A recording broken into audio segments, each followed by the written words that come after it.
Konon awal mula kerajaan Majapahit berdiri setelah runtuhnya kerajaan Singasari akibat pemberontakan Jayakatwang pada tahun 1292 Masehi. Cucu Kartanegara Raja Singosari dikalahkan Jayakatwang yang berada di bawah tekanan, yaitu Raden Wijaya. Selama pelariannya, ia menerima bantuan dari Arya Wiraja. Raden Wijaya kemudian membuat desa kecil di hutan Trowulan dan diberi nama Desa Majapahit. Seiring berjalannya waktu, desa itu berkembang dan Wijaya diam-diam dikuatkan dengan merebut hati penduduk dari Tumapel dan Daha. Niat balas dendam Raden Wijaya terbantu lebih cepat ketika pasukan Hubilaihan tiba pada tahun 1293 setelah mengalahkan Jayakatwang.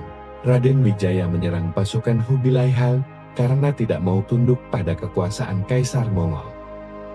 Sebagai raja, Raden Wijaya bergelar Kertaraja Sajayawardhana. Nama Raden Wijaya telah disematkan untuk menghormati pamannya, pendiri kerajaan Singasari, serta untuk menghormati leluhurnya di Singasari. Meskipun sering memberontak pada tahap awal, kerajaan Majapahit tumbuh menjadi kerajaan terbesar di Nusantara. Masa kejayaan kerajaan datang ketika dipimpin oleh Hayam Wuruk 1350 sampai dengan tahun 1389 Masehi. Kejayaan Majapahit tak luput dari peran Gajah Mada, sang Mahapati yang berhasil menumpas segala pemberontakan dan bersumpah untuk menyatukan Nusantara. Selama 39 tahun berkuasa, Hayam Wuruk dan Gajah Mada telah berhasil membuat Panji Majapahit terlihat di seluruh Nusantara bahkan semenanjung Malaka. Sumpah Palapa yang dikeluarkan oleh Gajah Mada dilaksanakan dengan wilayah Majapahit meliputi Sumatera, semenanjung Malaysia, Kalimantan, Sulawesi, Kepulauan Nusa Tenggara, Maluku, Papua, serta Tumasik Singapura dan sebagian kepulauan Filipina.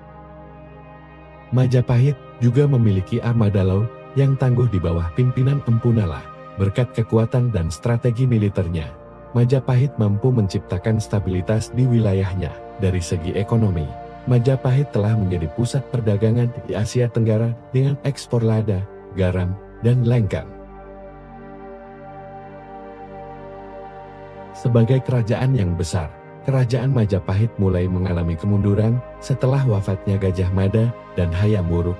Sejak saat itu, para penerusnya tidak ada yang cakap dalam mengelola luasnya kekuasaan Majapahit. Selain itu, terdapat beberapa faktor yang mendorong runtuhnya kerajaan Majapahit.